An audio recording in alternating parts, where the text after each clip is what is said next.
Diriwayatkan bahwasanya seorang abid, ada seorang ahli ibadah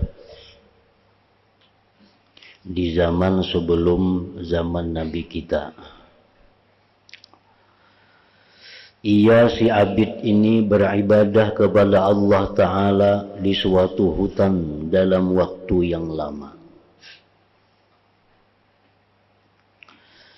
Maka ia memandang kepada seekor burung yang telah membuat sarangnya pada sebatang pohon, yang mana burung itu menampatkan diri dan bersiul padanya.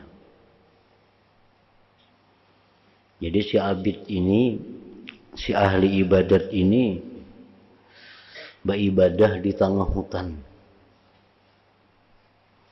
Pada suatu hari, si abid ini melihat ada burung bersarang di sebuah pohon. Sambil burung itu bersiul,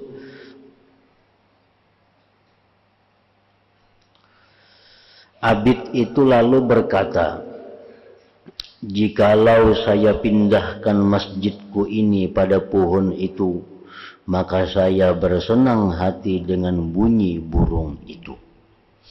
Jadi jar si abid tadi, nyak aku pindah ke sini masjidku, tempat halwatku itu aku pindah ke intang pohon ini.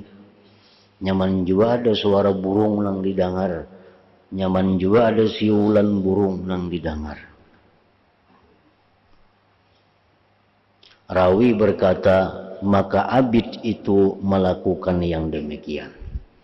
Nah, akhirnya si abid tadi jadi juga angkat rumahnya, angkat masjidnya ke intang pohon tadi, tempat burung itu bersarang dan bersiul.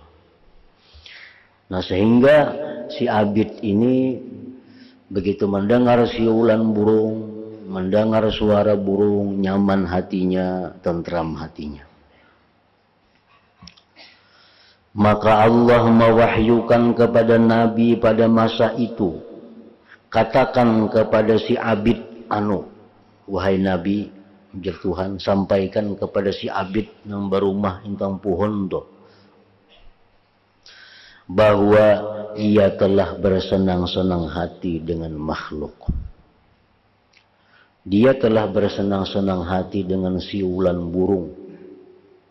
Dia bertentram hati dengan makhluk. Sesungguhnya akan aku turunkan ia pada derajat yang tidak ia capai dengan sesuatu dari amalannya untuk selama-lamanya. Nah, dahulu si abid ini nyamannya hatinya dengan zikrullah. Dahulu si ahli ibadah ini nyamannya hati dengan tasbih. Nah, sekarang si abid ini berubah. Hatinya nyaman, hatinya tentram begitu mendengar siulan burung. Nah, si abid ini merasa senang, merasa gembira bila mendengar burung bersiul. Nah, Allah Subhanahu wa Ta'ala tidak suka yang demikian. Allah tidak suka kalau hamba-hambanya itu bersenang-senang kepada selain Dia. Allah tidak suka kalau hamba-hambanya itu mencari kesenangan dengan makhluknya. Allah kadang katuju kalau seorang hamba itu mencari ketentraman kepada makhluknya. Allah kadang katuju kalau seorang hamba itu bergantung kepada makhluknya. Maka Allah turunkan pangkat si abid ini, Allah turunkan derajatnya si abid ini, yang andai kata dia capai dengan amalnya selama ini, dia tidak akan bisa lagi mengembalikan pangkat itu.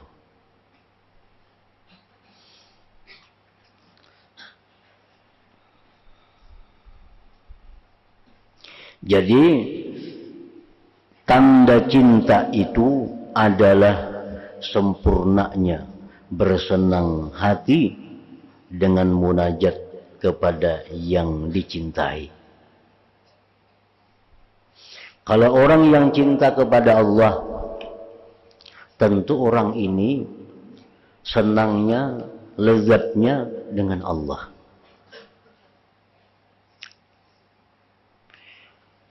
Sama orang ketujuh duit. Orang ketujuh duit. Nah, orang ketujuh duit ini senangnya, tentramnya bila dapat duit. Karena inya duit yang dicintainya. Kayak apa aja inya lapahnya, kayak apa aja inya susahnya. Bila dapat duit, nah lapang ini. Lapang, tentram, tenang. Nah, ini menunjukkan bahwa yang dicintai orang ini adalah duit. Ada orang yang hobinya makanan. Ada orang yang hobinya pakaian. Ada orang yang hobinya macam-macam. Jadi ketenangan hatinya itu tergantung kepada apa yang dicintainya. Orang yang cinta kepada Allah, tentu ketentraman hatinya itu pada Allah.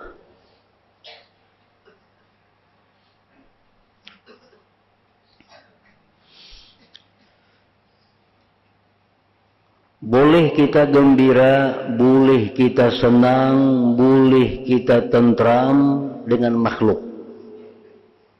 Boleh. Boleh kita gembira dengan duit, boleh kita gembira dengan pangkat, boleh saja kita gembira itu, boleh saja kita senang itu. Tetapi ada syaratnya. Al-farahu wal unsu bil makhluk min haitsu fi'lul khaliq la yuqaddirul mahabbah. Kita gembira, kita senang dengan makhluk dari sekira-kira itu adalah perbuatan yang menciptakan, itu tidak mengeruhkan akan kecintaan. Nah, jadi kita gembira karena kedatangan nikmat, itu boleh. Asalkan gembiranya itu bil mun'im, dengan yang memberi nikmat. Nah, kita dapat duit umpamanya, wah gembira. Gembira itu boleh aja, asal gembiranya itu dengan yang memberi nikmat, jangan dengan nikmatnya. Bila kita gembira dengan nikmatnya, Allah kada ketuju. Allah Ta'ala kada ketuju macam itu.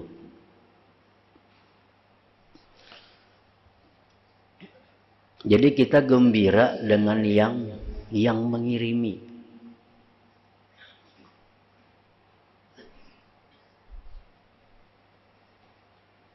Jangan gembira lawan barang kiriman itu. Jangan gembira dengan yang perantaranya. Allah ingin bahwa kita gembira hanya dengan Allah. Nah, kalau itu gembiranya, itu gembira nang kada dilarang. Gembira nang boleh. Kita dapat duit umpamanya, dapat 10.000 tadi, dapat. Lalu kita gembira. Kenapa gembira? Berarti Allah memperhatikan aku. Berarti Allah mengirimi aku. Gembira aku karena Allah mengirimi. Gembira aku karena Allah memperhatikan aku. Nah, itu kegembiraan yang baik. Kegembiraan yang bagus, kegembiraan yang dituntut demikian. Jadi jangan gembira dengan nikmat, gembiralah bil mun'im, gembiralah dengan yang memberi nikmat. Umpamanya ada seorang pejabat tinggi, presiden umpamanya, mengirimi kita sesuatu. Mengirimi apa? Mengirimi pulpen. Pulpennya banyak aja di pasaran orang berjual, harganya paling 10.000. Nah, sekarang kita gembira. Dengan apa kita gembiranya? Pulpennya kanan kita gembira akan presiden yang mengirimi itukah yang kita gembirakan. Pulpennya banyak aja orang berjual di kios-kios gini ada. Nah, tapi kita, oh presiden, ingat lawan aku sehalnya sidin. kawan bari kekanakan presiden memperhatikan lawan rakyatnya nah. Padahal yang dikirimi sidin cuma pulpin nang harga 10.000. Nah kita gembira, tapi gembiranya bukan dengan pulpin, gembiranya ini dari presiden. Nah itu yang digembirakan. Kalau perlu disimpan di lemari, dibarisakan ke anak buah tuh. Ini akan presiden mengirimi bahari ini, simpan nih gini nih. Nah, daripada kesayangan tuh. Bukan lawan pulpinnya kada baraga, presidennya ini yang mengirim. Nah Allah menghendaki kita seperti itu. Allah menghendaki kita seperti itu. Kita dapat nikmat dari Allah, gembira. Tapi gembiranya apa? Allah yang mengirimi ini. Allah yang memperhatikan aku sehingga ada nikmat seperti ini.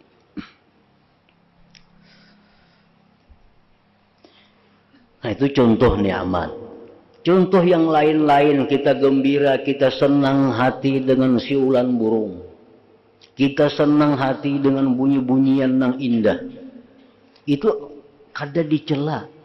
Kalau kita ingat, satu, kita ingat apa? Bahwa bunyi-bunyi yang indah itu adalah merupakan ciptaan daripada Allah Subhanahu wa Ta'ala. Dan aku pun gembira ini, bisa gembira ini, Allah yang menggembirakan hatiku. Ayo dia gembira lawan makhluk Allah. Tapi ingat, bahwa yang kita gembirakan itu adalah ulahan Allah. Yang kita gembirakan itu ciptaan Allah. Dan kita gembira ini pun ciptaan Allah juga. Nah kalau kita gembira dengan makhluk, tetapi dengan demikian caranya, kada dicela gembira itu. Yang dicela gembira itu dengan makhluk adalah gembira dengan makhluk melalaikan hati daripada Allah. Nah itu yang dicela. Dulunya merasa nyaman dengan zikir. Dulunya merasa tentram dengan zikir. Sekarang merasa tentram dengan siulan burung. Lupa kepada Allah. Nah ini yang dicela. Ini yang dicela. Al-farahu wal unsu bil khalqi min haitsu fi'lul khaliq la yuqaddirul mahabbah.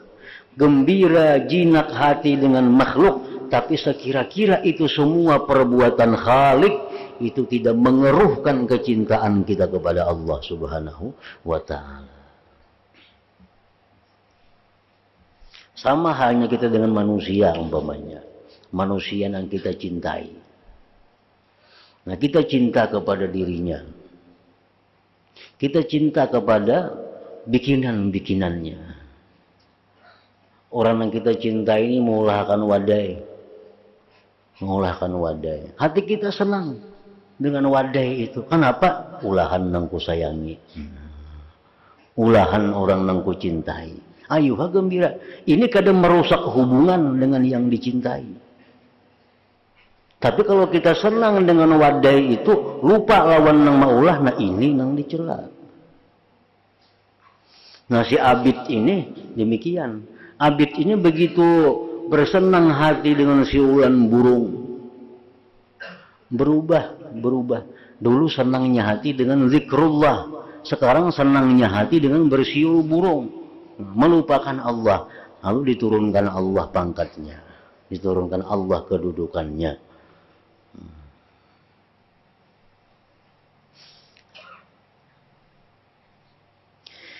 Jadi tanda cinta itu antara lain adalah sempurnanya bersenang hati dengan munajat kepada yang dicintai, sempurnanya bernikmat-nikmat dengan berkhalwat dengannya, dan sempurnanya liar hati dari setiap yang mengeruhkan khalwat dan mencegah dari lezatnya munajat. Jadi seapa kadar cinta kita kepada sesuatu, seapa kadar cinta kita kepada seseorang, bisa kita ukur seapa lezatnya kalau kita berduaan dengannya. Nah, seapa lezatnya kalau kita berduaan dengannya. Kalau kita berduaan dengannya, kalau kita lupa segala-galanya, nah ini berarti cintanya sempurna kepada orang itu. Orangnya pemainan, wah ini pemainan. Kalau ingat lagi di anak di bini, berarti orang ini cinta dengan permainan ngarannya. Anak bini kada ingat lagi nya, punya sudah asik main apakah? Nah ini menunjukkan bahwa kecintaannya kepada permainan itu cinta yang sempurna ngarannya. Kada ingat lagi di rumah, kada ingat lagi di pekerjaan, kada ingat lagi di kewajiban. Aur bercatur saja. Wah ini orang pecinta catur yang luar biasa ngarannya. Amun orang bercatur umpamanya, ada anak menangis, istirahat dulu nah, tuh umpamanya ngalim menggaduh, anakku menangis. Berarti ini kada terlalu cinta dengan catur. Masih ingat saja di anak, masih ingat di bini, masih ingat di gawian. Ini orang yang belum terlalu cinta dengan catur. Nah demikianlah orang cinta kepada Allah artinya. Orang yang cinta kepada Allah selalu ingin menyebut namanya, selalu lezat bila mana mendengar kalamnya, selalu lezat bila mana berkhalwat dengannya. Itu menunjukkan kesempurnaan cinta kepada Allah Subhanahu wa ta'ala.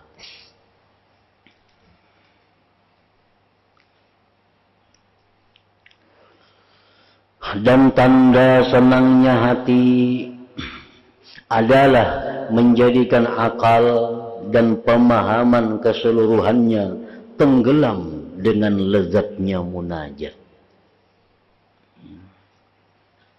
Seperti orang yang berbicara dan berbisik-bisik dengan kekasihnya. Kalau orang sedang berbisik-bisik, sedang bermunajat, berdialog dengan orang yang dikasihinya, tentu seluruh akal pikirannya dicurahkan untuk perbincangan itu. Kalau kita mencintai seseorang manusia umpamanya, cinta seorang manusia dengan cinta yang sempurna. Nah, begitu kita berbicara kepada orang yang kita cintai itu, seluruh akal pikiran kita fokus pada pembicaraan itu. Kada ingat lagi kita hal-hal lain selain apa yang kita bicarakan dengan orang yang dicintai itu. Nah, ini tanda kesempurnaan cinta. Dan sungguh sampai ini kelezatan ibadah, kelezatan khalwat pada sebagian mereka, sehingga ia dalam salatnya dan terjadi kebakaran rumahnya, maka ia tidak mengetahui dengannya. Orang-orang wali itu dahulu dalam Ihya Ulumuddin Kitabus Salat disebutkan, orang sembahyang, begitu lezatnya sembahyang, rumahnya pun terbakar, kada tahu, kada merasa. Nah ini menunjukkan kesempurnaan kelezatannya bersama orang yang dicintainya. Dan dipotong kaki sebagian mereka disebabkan penyakit yang menimpanya, sedangkan dalam salatnya maka ia tidak merasakannya. Ini orang kena penyakit, dia dokter dipotong maka batisnya potong, bila kada dipotong kada selamat ini. Oke sejina yuja potongnya batisku, tapi kayaknya motong aku rahatan sembahyang. Kenapa sebabnya? Karena kalau sudah sembahyang itu aku akan merasa lagi apapun yang terjadi kepada diriku, karena asiknya, karena lezatnya munajat dengan Allah Subhanahu wa ta'ala. Nah ini kecintaan yang sempurna kepada Allah Subhanahu wa ta'ala. Sampai-sampai dipotong kakinya, sampai-sampai rumahnya terbakar, kada merasakan lagi itu, karena saking kelezatannya berbicara dengan Allah Subhanahu wa ta'ala. Ini menunjukkan kelezatan itu tergantung kepada sempurnanya cinta. Kita nyamuk lagi sebuting amuk sembahyang sudah tangan masih tu kamari, hanya nyamuk.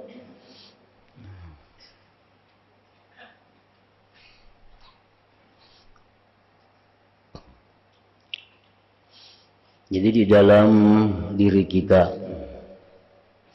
ada, dalam diri kita ini ngarannya nafsu. Nafsu itu kesenangannya, kelezatannya nafsu itu bil mahsusat, pada barang-barang, pada benda-benda dan seumpamanya. Itu kesenangan nafsu. Dan dalam diri kita ada yang namanya hati nurani. Itu kesenangannya adalah ibadah. Kesenangannya adalah zikrullah. Nah, kalau kita makan sesuatu yang kita senangi, lalu nyaman, minum manis, nyaman, ini menunjukkan bahwa nafsu kita itu sihat. Ada gula, rasai, manis lah, manis, nyaman, menunjukkan nafsu orang ini sihat. Ada makanan yang nyaman-nyaman, kuah sup, sate, macam-macam, makan. Contoh makan, nyaman lah, luar biasa. Berarti nafsunya sihat. Nafsunya sihat orang ini. Kalau orang nafsunya sakit, suruh teh manis, minum. Kayak apa? Pahit liurku. Menyutih nang manis tuh pahit. Ini orang nafsu sedang kada sihat. Disuruh sop, kada beliur. Disuruh sate, kada menarik. Karena orang ini nafsunya sedang sakit. Nah, kalau nafsu sihat, pasti nyaman. Nah, nafsu ini hubungannya. Laki-laki hendak lawan bini-bini. Bini-bini hendak lawan laki-laki. Itu nafsunya sihat. Nafsu sihat. Kalau ada laki-laki kada hendak lawan bini-bini, ini ada gangguan nafsu.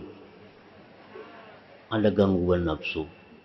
Bini-bini kada hendak balaki, gangguan nafsu.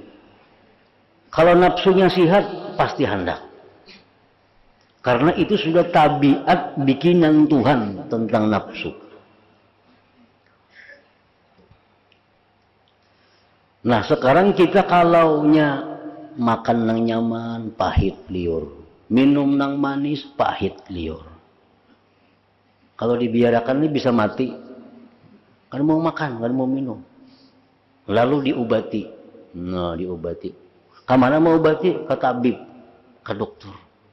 Diobati, dirawat, diupnama bisa. Akhirnya kembali sehat. Makan gancang, minum semua. Nah, ini kembali normal. Nah, kemudian di dalam diri kita ini yang namanya hati itu, hati kita ini kesenangannya hati itu adalah salat. Kesenangannya hati itu membaca Quran. Kesenangannya hati itu menuntut ilmu. Kesenangannya hati itu zikir.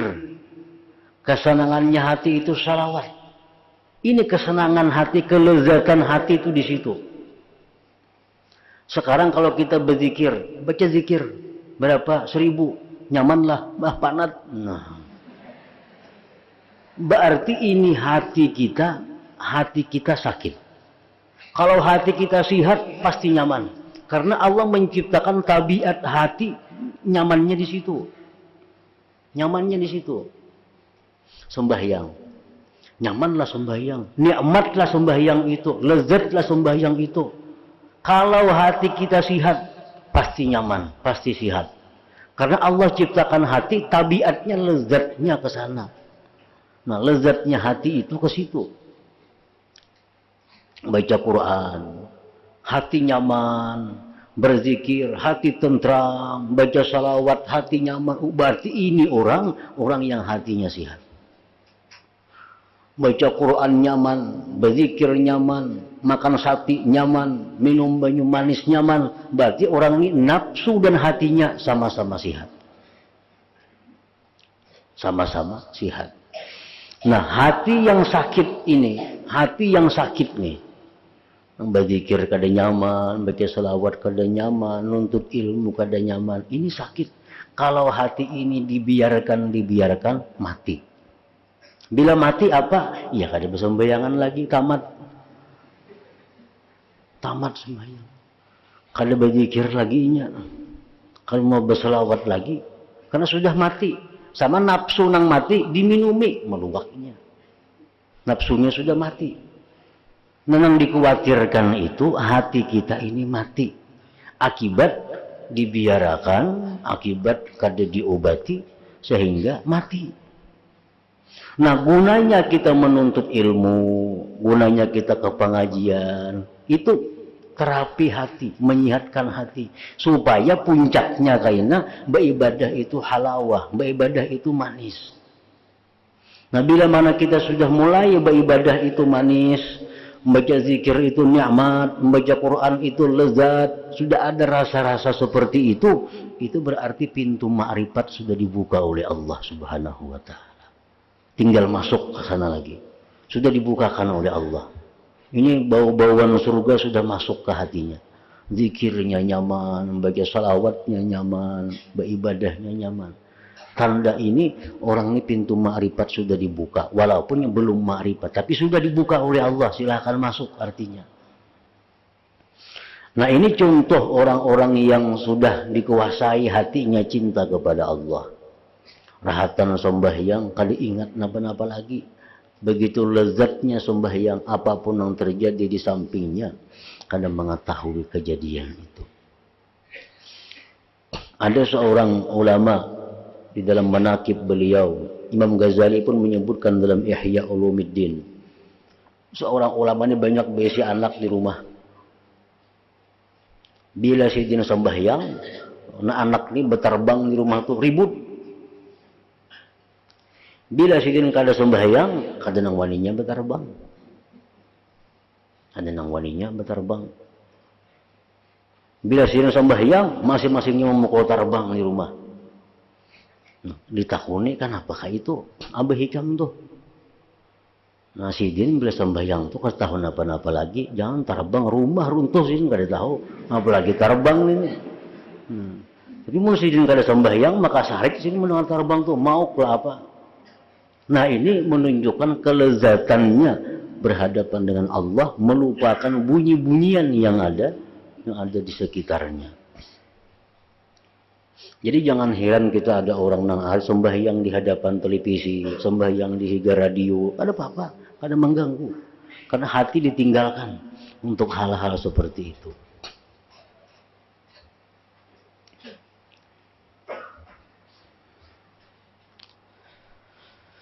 Maka manakala telah kuat padanya cinta dan kesenangan hati, niscaya jadilah khalwat dan munajat itu pendingin matanya.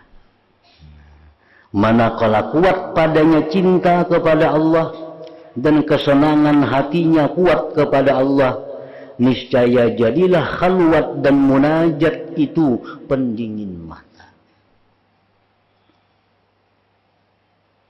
Ulama-ulama sejak zaman Nabi, sahabat tabi'in, di rumah itu pasti ada berisi tempat khalwat, tempat menyendiri.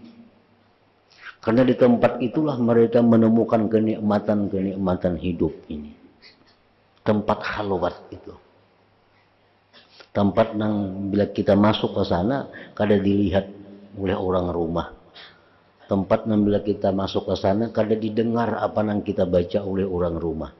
Nah, di tempat itu mereka menumpahkan kerinduan kepada Allah. Di tempat itu mereka menyampaikan macam-macam pengaduannya kepada Allah. Nah, tempat seperti itu dibutuhkan dalam setiap rumah.